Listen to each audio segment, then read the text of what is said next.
నమస్తే అండి.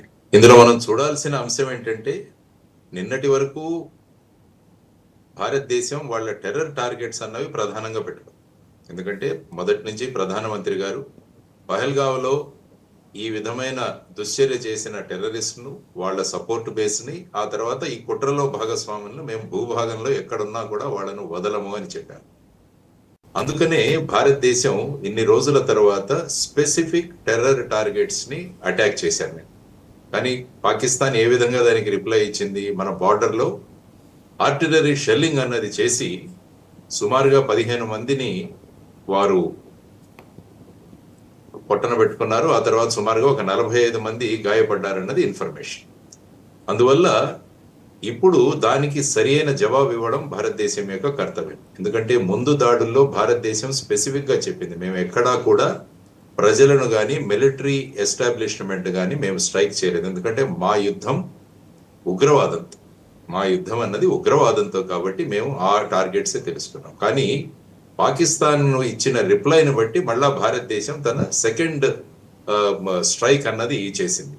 ఇప్పుడు ప్రధానంగా మీరు చెప్పినట్టు పాకిస్తాన్ మిసైల్స్ కావచ్చు, చైనా నుంచి పాకిస్తాన్ తెచ్చుకున్న HQ-9 క్షిపణి వ్యవస్థ కావచ్చు, వీటన్నింటినీ కూడా నిర్వీర్యం చేసింది. ఎక్కడ? రావల్పిండిలో, లాహోర్లో, ఈ విధంగా. అంటే ఇప్పుడు పాకిస్తాన్కి ముప్పేట దాడి మొదలైంది, అష్టదిగ్బంధనం మొదలైంది. పాకిస్తాన్ ఏంటో అన్నది వారికే తెలుసు. పాకిస్తాన్ ఏంటో ప్రపంచానికి తెలుసు, కానీ పాకిస్తాన్ ఏంటో వాళ్ళకే ఇప్పుడు తెలిసింది.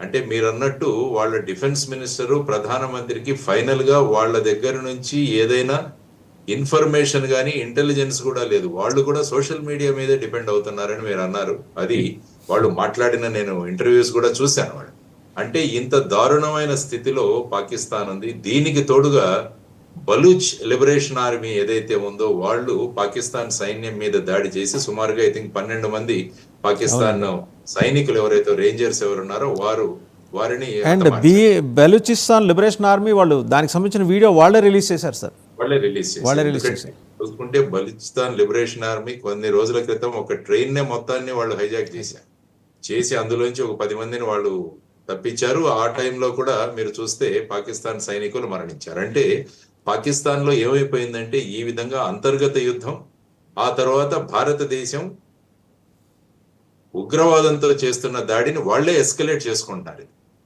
ఇది ప్రధానంగా ఈ క్షణంలో మనం చూస్తున్న అంశం. అందువల్ల ఇప్పటికైనా పాకిస్తాన్ వాళ్ళ స్థితి ఏంటో తెలుసుకొని వాళ్లే దాని నుంచి బయటికి వచ్చి ఈ టెర్రరిస్టులు ఎవరైతే మనకు కావాలో వాళ్ళందరినీ అప్పగించడం కానీ, వాళ్ళని అక్కడే అంతం చేయడం కానీ ఏదో ఒకటి చెయ్యాలి.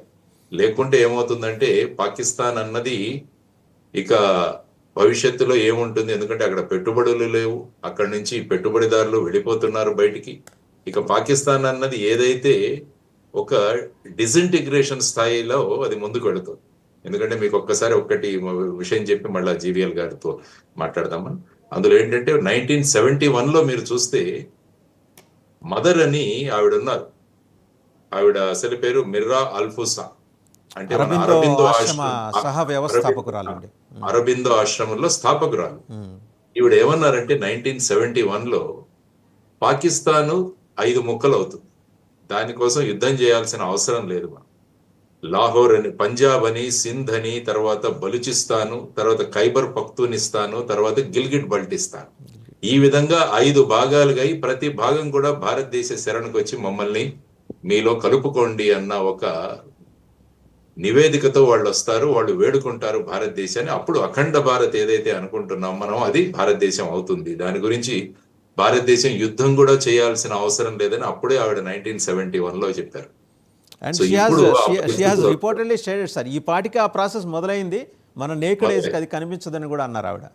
అవును, కాబట్టి ఆ దిశగా పాకిస్తాన్కి వెళుతుంది. కాబట్టి ఇప్పుడైనా వాళ్ళు తెలుసుకోవాలి భారతదేశం అంటే ఏంటి, భారతదేశం యొక్క సమర్థవంతమైన